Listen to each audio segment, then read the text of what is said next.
Welcome to my parlor. Hi, I am Priscilla Andrews with Prairie Parlor, and today, in conjunction with tinypandora.com, I'm bringing you a set of coordinating canes. These kaleidoscope canes coordinate with the complex kaleidoscope cane that you may have seen previously. So all three can go together, or today's canes, which are a bit easier than the last complex kaleidoscope cane, can just go with each other. Match and mix, or mix and match, however you want to do it. I hope you enjoyed today's video. And please, if you want to see more like this and some other great projects, click subscribe and ring the bell so that you're notified when other projects from the design team are added to this channel. Thank you again for stopping by, and I hope you enjoy today's project.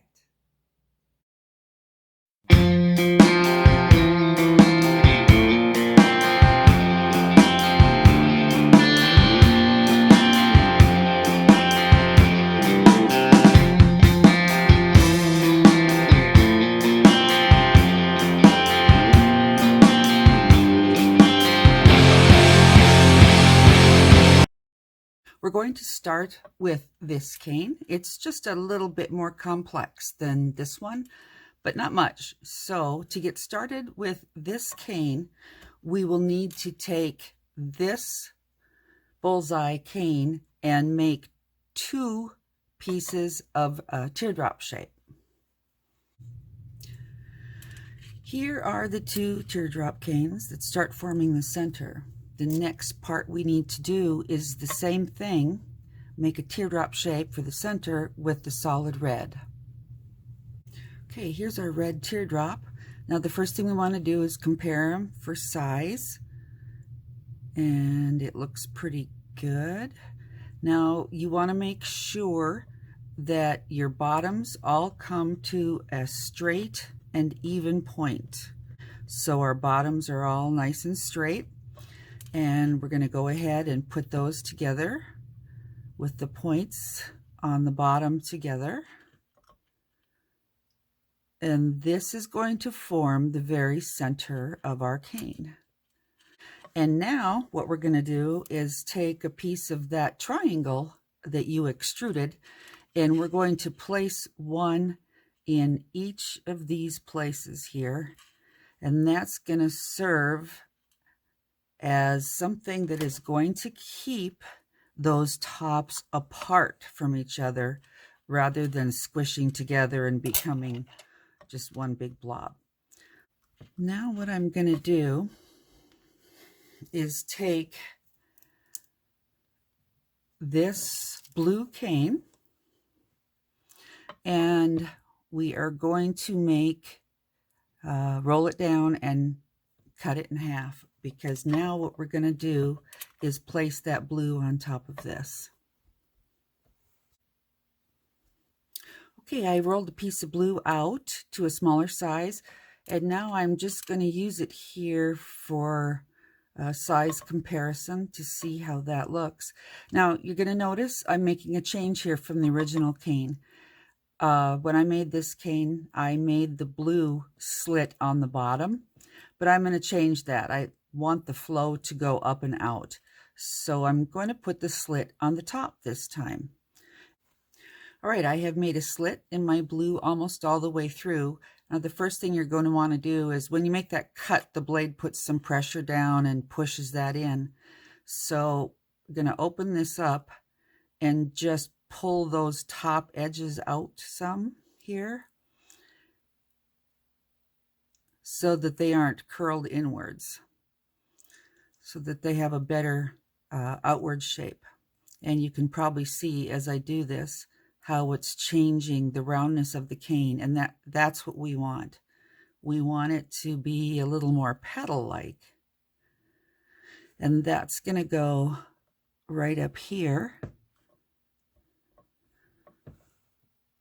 And so in order to keep that shape, we're going to take our triangle and place it on the inside here. Huh, yes, I'll get it.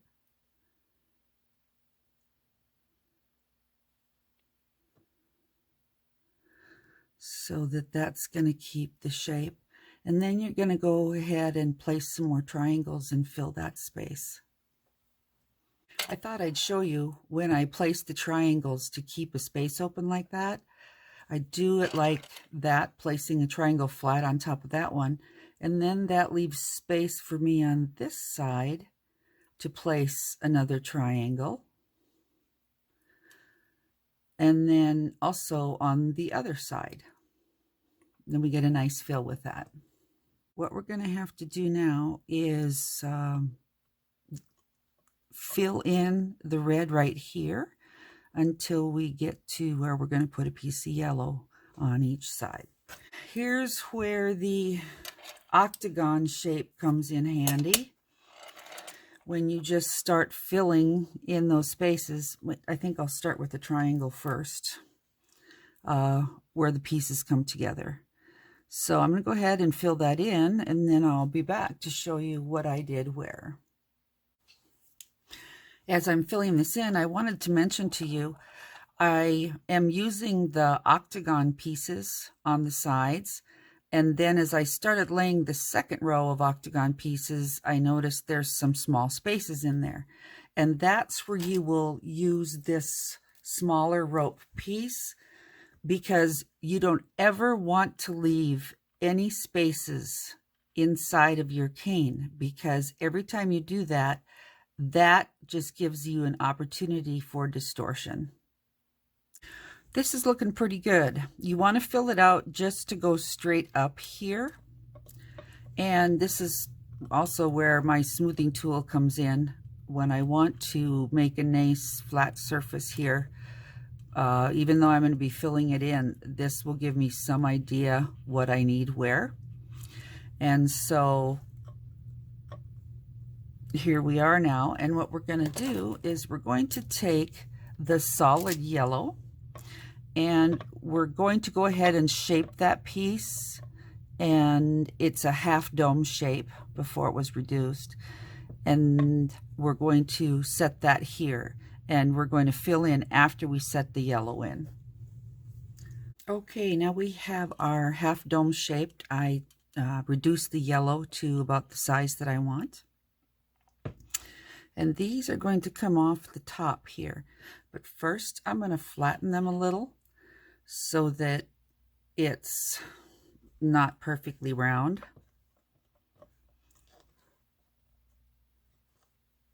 And again, just pulling those black edges out, otherwise they get curled under. So pull those black edges out, and we're going to put this with the yellow side facing out. If you watched my last video on the complex cane, I'm just going to emphasize again that you always have to fill and never leave spaces, because that's what allows your cane to distort, is when you leave spaces and the cane just fills those spaces in as you reduce it with whatever's next to it. And that's how you get the distortion on your sizes and shapes. So I always make sure I fill in all those spaces, because I really want this shape to be maintained. So go ahead and fill in with red up to the top of these pieces. Now, when you're filling this in, when you get to the black lines of this blue part, you're going to want to stop there, because we're going to put a yellow cap on top of that. So go ahead and reduce this to the size that will fit in between those black lines there. And then we're going to shape it, and I'll show you what it's going to be like. Now I have the yellow with the white center reduced down to a size that looks like it's going to fit in there pretty well. Now what I'm going to do is I'm going to make a triangle with kind of a flat top on this one here. All right, here is my triangle with the flat top. It fits just wonderfully in between those black lines.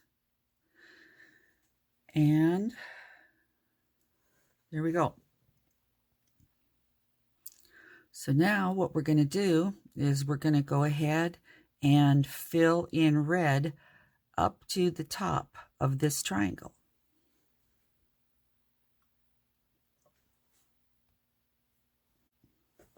Another thing to note is that as I build up the sides of this piece, I'm using the triangles as I go up the side of it because I want those sides to remain flat.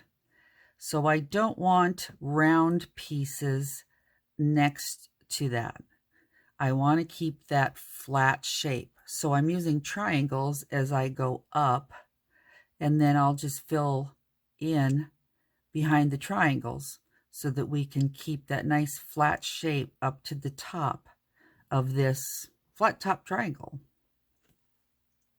It's important as we go along to keep enforcing that shape of the pieces on the sides and keeping that wedge shape and your point down at the bottom. Now with this yellow, it's especially important to keep curling that black up so it doesn't curl down like it did here on the end. We want to make sure that that is always going to be pointing upwards. We want to maintain the perspective on the cane, that everything is balanced, that you got your point on the bottom. And it's looking pretty good so far. So there isn't any reason why, as we fill in this red space here, that you can't just take some cane or some red and put it through your pasta machine or fill it in with some bigger shapes here. So do whatever you want to fill in this space here, but leave the space on top of the yellow open over here. So let's go ahead and put a bunch of red in there. Now the thing that we do next is we are putting a white corner here, and that is going to be made out of the red with the white center, and it's going to be triangular shape. So let's go ahead and shape that into a triangle that's going to go right there. Okay, here is our triangles, and we're going to put them right here, but we want to make sure we put it on the inside of the black lip of the white part, because what we actually want to happen is I want a little bit of that lip to come up on the outside of that triangle, and you'll see why in just a little bit. But right now, go ahead and place those triangles and just put them on the inside of that black edge on that half dome shape we have right there. So let's go ahead and add those and square everything up again. Let's go to our next feature, which is going to be a red half dome on top of this. So this is the cane that we're going to use, and we want that red half dome to be about as wide as the edges of this blue piece are. So it's going to go from about there to there. So let's do that. Here is our half dome piece, and again, pull the edges out so that that black does not curl under when you start reducing it. So just pull those black edges out, and we're going to place it on top of this, as I mentioned, with the edges parallel to the blue one. So it looks pretty good. Right there like that. The next thing we're going to do is place a triangle on the top here that is the opposite. It has the white on the inside instead of the outside. However, this triangle is going to be off shape. It's not going to be a perfect triangle, because what we want to do here, here's the shape that I came up with, is we want this to be angled so that it goes to the outside, like that. And it's not quite perfect yet, but after you get it attached, what we're going to do is we're going to go like this so that it has its shape. I should have cut that off, but I didn't. So that the shape comes out to a point as we continue our triangle shape. What I'm going to do now is go ahead and fill in this with red, but only fill it up to the top of this part. So what we're going to do next is put a piece of blue up here, and it's going to be an upside down triangle also, but it's going to have a flat top, kind of like this one, but a little flatter. Okay, I have this shape, and this is the way we're going to put it on. And the important thing is when you put it in the center of that space, that the height of this one is not taller than the height of this one. And we're looking pretty close. I think I just need to flatten it out a little bit more so that it's not taller than these edges. Okay, we have the blue ones placed, and now all we have left to do, well, there's a couple things, but mainly, you guessed it, fill that in with red up to the top of the space here, the top of the corners and the top of the blue piece. Now we got that all filled in, and I have gloves on because my red is so soft and it's just making my hands stain red real bad. So we've got that all filled in, and technically we've gotten to the top, but there's a couple things that I would like to add, because when you think of this sitting with other canes, yellow comes up against yellow and it just makes a round yellow ball, and we don't want that. And we got red and blue here, and I think they would look better with just a little differentiation. So we're going to do a couple of things.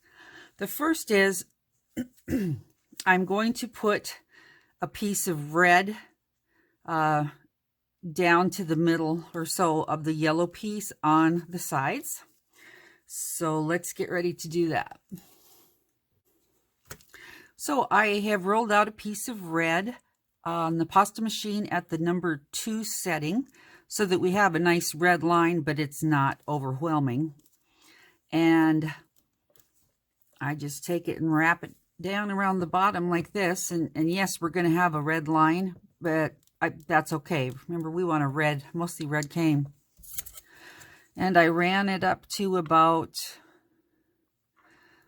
3/4 of the way of the yellow dot that we already have there.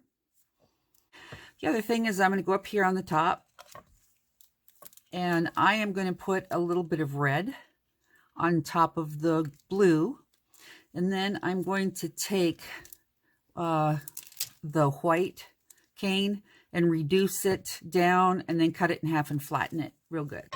Now I have added to the top red on top of the blue, put through my pasta machine on a number 2, and then I took the white cane and put that through my pasta machine on the number 2 setting also, so that all of the things on top are the same width and height, so nothing underneath gets distorted. So with that, we're done. Now I'm going to do this cane, and this is a cane that was influenced by Teresa Salgado's of tinypandora.com, one of the canes that she had on a tutorial. It's got a few changes, but the design is very, very similar. So we're going to start in the center with your Skinner blend with the white center and the red, and we're going to make a triangle with this.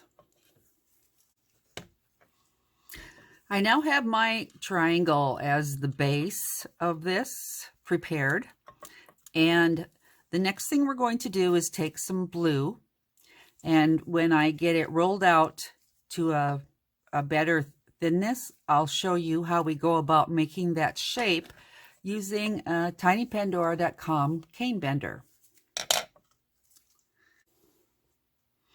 As I was reducing this blue cane, I was reminded of a little tip. Maybe some of you know this, maybe some of you don't. As you're reducing, if you keep the other end on a solid surface, when you're making it thinner like that, it keeps it from bulging out of the other end. So just having it, in this case, planted on my tile, it helps me narrow this down to where I need it without it's escaping out the other end. So it works pretty well for me. That being said, we have now reached the thickness that I think will work well. And what we have to do is turn the wings up on this blue piece. So I'm going to take the cane bender and press there and press there. And that kind of gives me a guide, the depression there, of what I need to do to turn the edges up like this. And that's what I'm doing, is just where the depression ends, I am just going right there and turning the edges up. After I get everything straightened out, then I take the cane bender and I put it in the middle and just roll that middle part out that I had. And now I've got a pretty good shape to start with. At least I know that it's consistent and even with the colors and everything. So let's take this blue and it's going to go on the back of this red triangle. Just make sure it's centered pretty well, because now the way that we're going to get it squared on the edges is when we add the next color or the next piece, which will be a piece like this, a cane with the white in the center, and then we can start squaring this up more. So I'm gonna take a piece of cane and I am going to flatten it out so that it fits this area right here in between those two wings. Okay, now we're going to go ahead and put this fat little guy right there. And now what we're going to do is place some triangles that we had extruded previously in these areas around that one, so that these wings are held out and flat when we start reducing the cane. So I got that firmed up, and in doing that, I saw that we're going to need a little bit more red up here. So I'm going to go ahead and take a piece of red that I had rolled out on number 2, and I have to get some more, but I'm going to place a red line here that's just going to go all the way across from blue point to blue point. So we're putting some more red here because we have a little longer ears than I had anticipated. So I'm going to just take this and measure where I need to cut it off to go from the inside of the blue line to the inside of the blue line here. So now we have the red here on top of this, and I see we still have a little space up here. So I'm going to put another layer of red on top of this, which isn't a problem because the next thing to go on there is another piece of blue. So I don't mind having a little more distance between the blues and the reds. On the number 2 setting, let's put a piece of red from side to side this time. We have that piece of red done now in there. And what we're going to take is this blue again, and we're going to make just a sheet that just barely tapers in at the ends. Here is our blue convex piece that's going to be put right in the center of the top. I'm just checking it from both sides here to make sure everything is centered correctly, and that looks pretty good. So what we're going to do next is, now to hold those corners up, I have some red centered cane that I have left over from the last cane that's triangle shaped, and I'm going to make this just a little bit smaller, and I'm going to put one of these in each corner like that. So I have my 2 triangles fixed up there. So after you reduce them and you put them on here, I just want them lined up with the outside edge. They're going to be down like this, of course, but lined up with the very outside edge. So I just go in and try to push it down some. And now I want to show you when we put this on, because this is the shape we want to keep. I put this on top of the triangles, and we have some spaces there to fill. And remember, if we don't fill those spaces, that it will get distorted. So I'm going to take one of these ropes, and I'm going to run 3 of these, and I'll show you how, on the inside of those triangles. So what I've done is put 3 of those ropes in here. I put one in the very center, one on top, and one on bottom. Now when I bring our concave piece back to see how it fits, I have a nice snug fit there. Now I want the wings of the blue piece to come out at the top of the triangle here. So you can fit it down, reduce it some. It can be a little higher. I just want it to be at approximately the same area. So, but now we have to keep going up this way. So I'd like you to take some of the plain cane and make another triangle that's going to go on this side. When you add your solid red triangle to the side here, make it big enough so that it can go from this join here to up over the top of this triangle, because what we want to do here is control the lip of that blue, and it'll be controlled by having this triangle as a stop on the top of that. The next thing we're going to do is we're taking a circle, and it's going to go right up here on top of this blue. But as I look at that, I think I would like to put a layer of red on top of this to separate those colors a little more. So I'm going to take some red that I put through the pasta machine on setting number 2, and I'm going to just lay a layer of red all the way across the bottom of that. Yeah, let's do that. What's going to help us keep that convex shape is going to be this round cane right here, at about that size. So, but you probably know by now that if we're going to have a round cane right here, in order to keep these shapes here, we have to fill it in with some filler. So that's exactly what I'm going to do. I'm going to, in fact, I think I'll put a rope in there first because I see the space there. So what we're going to do right now is fill in an area with red that is about from the middle of this to the edge of that. So get your extruder out and start cranking. Okay, so as you can see, I have laid the triangles in there of the solid red so you get some idea of the layout. I want them joined at just the point where the sheet of red joins the black outlined cane there. And what we're going to do now is we're going to take some more of this red bullseye cane, and we're going to make a triangle again that goes right up here.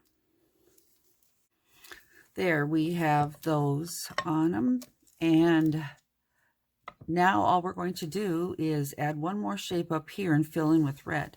But before I do that, I want to take one of these white canes and reduce it down real small to put right in this crack right here. We're going to break that red up with a little bit of white. Did I mention that it was going to be a nitsy bitsy teeny weeny white one? So what I do sometimes to get an even and accurate placement of a piece is I will use my awl like I just did, So I have just a little bit of a channel to run that white through. Now, the very last thing that we're going to do is we're going to use this cane and we're going to make it into a teardrop shape. There's going to be a teardrop going this way from each side of this. Before I take my teardrop shape and place it in here, I'm going to want to pull this up a little bit more. Sometimes it helps to take the cane bender roller, just kind of slip it in there where you want that to start and roll it out.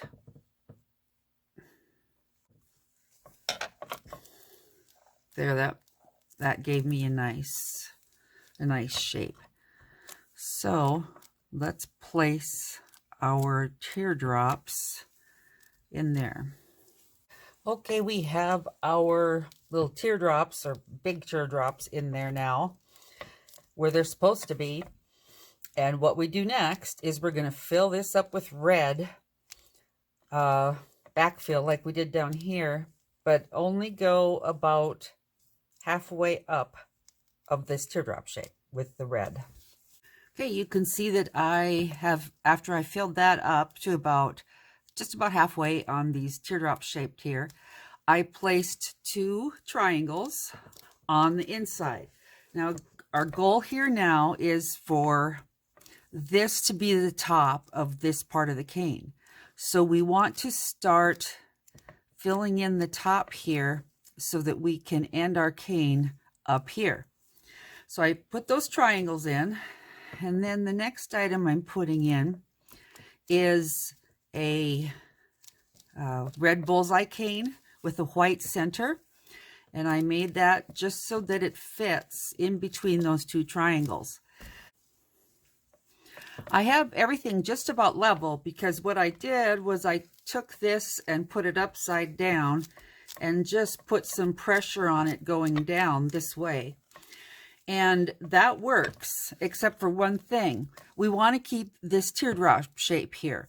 So the best thing for us to do at this point is to take another little cane, and we are going to make a triangle that's going to sit right here so that we can maintain that teardrop shape, and that's going to bring a few more red pieces in here. Okay, I have placed the small triangle up here, and what that's going to do is give me a little bit more area to fill in up here. The main concern I have is keeping this rounded shape of those teardrops. So I'm going to follow along the shape of those teardrops with various shapes of red clay to see how I can keep that shape. And so I'll just fill it in, and then I'll come back and tell you what I did. We are almost done. I filled in these areas at the top here with, I started with a triangle on the side so I could get that corner down there. And then I used the octagons to fill in. When it got to this part, I just put some red through my pasta machine at the thickest setting. And what I see now is these are still higher than this. So I'm going to put the red through my pasta machine one more time on a setting of 2 and see if I can get that filled in. And when that's done, we are done. And that did it. The final one on the number 2 setting, filled it in. I better put a little bit there. And we have a nice shape when we go ahead and do it like this. Everything is fitting together. So, we're done. But first, I want to tell you why this one is different and how than this one. When I reduced this and put cane pieces side by side, the blue in this one just seems to be the only thing that you could see. The red almost got completely lost. So what I did this time is I left the blue, but I added another layer of red. So now when we put these canes together, not this one, with the other 5 to make a kaleidoscope. But when we put the finished cane like this together, hopefully I'm going to have the dominant reds making a pattern out of the sides. And this blue part is now going to become a minor part of a veneer of canes. So we're done with this, but I'm going to be reducing both of the canes that I made, and we're going to see how they look next to the master cane they were made to complement.